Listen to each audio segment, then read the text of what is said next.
Hey guys. Oh my gosh. It is late outside and I'm finishing my steps right now. Some crazy stuff, I tell you. It's been crazy. Today I had 2 soccer games and got my car washed, and we do one of those like self car washes, you put in the coins and then you do it real quick. It's convenient. Gets my 13-year-old to do something, like wash my car. I stay inside, he does it. It's, character building.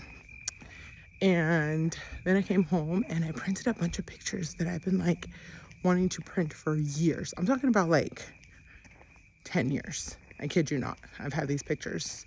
And so I feel so accomplished for doing it. I love my new printer. I love it.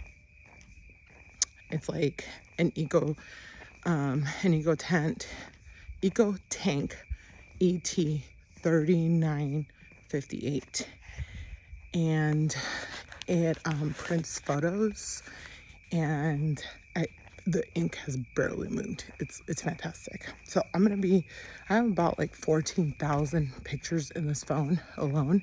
So I'm be printing for like the next 3 years. Anyways, so I'm finally finishing the rest of my steps right now. But you know what's really cool that I like, as I was going through memory lane, going through pictures, it was the fact that obviously pictures tell a story, but as I was going through them, it was so interesting to see how my body has transformed through the years in terms of like different stages of my life. My younger years, well, I don't have super younger years. I have like, my like 20s, and just my gym days where I would do like a morning spin class, and then later in the evening I would do 2 back-to-back spin classes, because then we would go bar hopping. It was just, man, I put my body through the ringer. Like, I was so focused on burn calories, right? And now here in my 40s, I'm just walking. That's all I'm doing right now. Just walking. And my body's responding. The inflammation has, gone down. My sugar levels have leveled out. I'm finally seeing those scale move downward. And all I've been doing is walking. Yes, I've also shifted my food, which is super important. But I'm still eating the same foods that I like.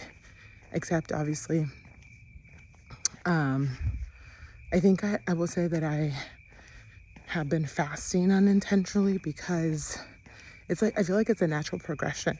You eliminate foods that keep you in this like constant cycle of not feeling well. So if I'm eating high carb, high sugar filled foods, we all know what sugar does to you. But if I have the sugar, the stuffed croissant once in a while, I enjoy it, and that's it. But I'm not craving it all the time, because I'm not consuming, 90% of the time that type of food. So, for example, in the morning, I clear out my fridge all the time. So whatever I've, cooked for leftovers, that's what I mean. Even whatever I had for dinner, we don't always do like eggs and, your typical breakfast. Is whatever was for dinner last night is kind of what's for breakfast. Except my kids, standard stuff. They'll do like oatmeal cereal, eggs, French toast, pancakes, waffles, that stuff. Also, they'll do leftovers too, but anyways, the point I'm trying to make is that, for example, this morning, what did I have? Not this morning, like lunch. Because like I said, I don't eat right away because I'm not hungry. I remember seeing this doctor online saying that if your glucose was above 100, then your body had enough stored energy to where you didn't need to feed it right away. And that that you could start feeding it once it started to go below 100. This was like a while ago.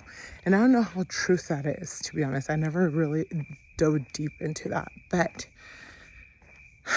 I basically took myself away from pushing my kids to eat in the morning. Remember, breakfast is the most important meal of the day situation? No.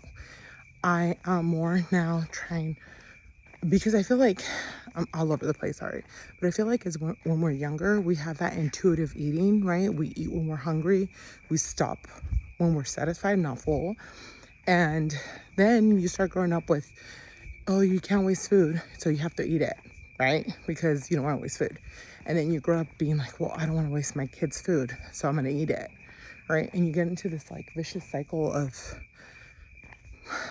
eating when you don't want to eat, but you don't want to waste food. Or instead of being like, well, let me put it away in a, stored container, leftover container. I don't know why we don't think about that. Maybe other people do, but I never did, right? So I would eat it. And all those things were extra calories that I didn't need to consume.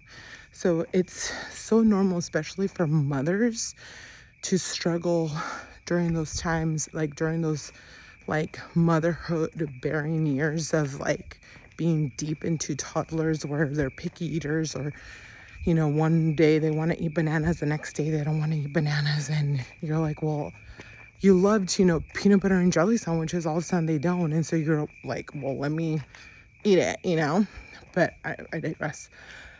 The point I'm making is that I'm being more sensible with my food right now. I'm eating when I'm hungry. I don't eat just to eat because it's time to eat. And my body's responding. I literally used to have these like crashes where my sugar would fall so deep or something that I would get the shakes, and I would literally get the hangry, lash it out, just like feed me situation, right? And I mean, that didn't get resolved like right now. That's been resolved for a long time, because for a long time I understood that protein was the source. And so for a long time I had already shifted to consuming more protein. And honestly, when I start a morning with a protein coffee, I am solid. And I can't have it right away either, because my medication, if I take it at 7, I can't have, any sort of protein milk of any sort for another 4 hours. So by the time I have my coffee, it's like 10 o'clock, 11. And so even 12. So I'm really good. That coffee sustains me for a long period of time. Like this morning, I didn't have breakfast. The kids' games were done by like 12, and I didn't eat my first meal till 2. And I was fine, totally fine. And it's just so interesting that now I'm just more mindful and listening to myself a little bit better. Also, I think the noise of just my kids getting a little bit older, and I can once again kind of like focus and listen to myself and be more intuitive, like with what my body's telling me. I think that's also helping me, because I think when you're younger, you don't listen to as much to your body, because you're in a go, like meeting up with friends, going out to eat, talking to a boy, whatever. You're not just listening to yourself. Also, your body doesn't give you any hints of illness or of nothing, right? I honestly don't remember ever feeling sick or discomfort when I was younger at all, right? So now it's more like listening to my body, listening how I feel after eating certain foods, and really actually paying attention, and not just being like, oh, well, it hurt, but doing it again. No, I'm actually trying to avoid foods that I know aren't good for me. Not in a sense of like gaining weight, but actually really not good for me, because my body doesn't respond well to them. Anyways, I went in a huge like tangents, and I think I even like lost the main point of this, so I apologize. But what I'm saying is, going back to the pictures, is that it was really cool to see the different stages of my life so far. And, you know, after having my daughter, oof, Lordy, those pictures don't lie. I was heavy. But it's cool. Tell the story. And I printed the picture, you know, and I'm going to hang it on my wall. And it's going to be along right there with, you know, the picture of before I was pregnant and of my first pregnancy, which I was glowing and had so much sparkle and so much hope for the future, and didn't know that anything that was going to happen was going to happen, you know. But who does, right? If we knew, we wouldn't be living. So anyways, I'm just excited to cover my walls with memories and with different versions of me. And I'm excited that I'm actively participating in building this me right now, the one that is, you know, the main lead in this stage, in this season of my life right now. So I'm going to be graceful with her, and I'm going to be patient, and I'm going to be thankful that I can move my legs, that I can walk back and forth, that I can walk here safely in my parents' like beautiful farm. And I'm just overall thankful. And so if you want to follow along and see how I do, how I progress in this challenge of walking 365 days. I originally said 30 days, but I'm gonna do 365 days now. And haven't missed a day thus far, and God willing, I won't miss a day because it's walking. And, you know, we all have 24 hours. I like to sleep in, I like to sit, I like to relax, but I make sure I get my steps in before midnight. And got 15 minutes left, so yeah, have a good night, guys. Bye.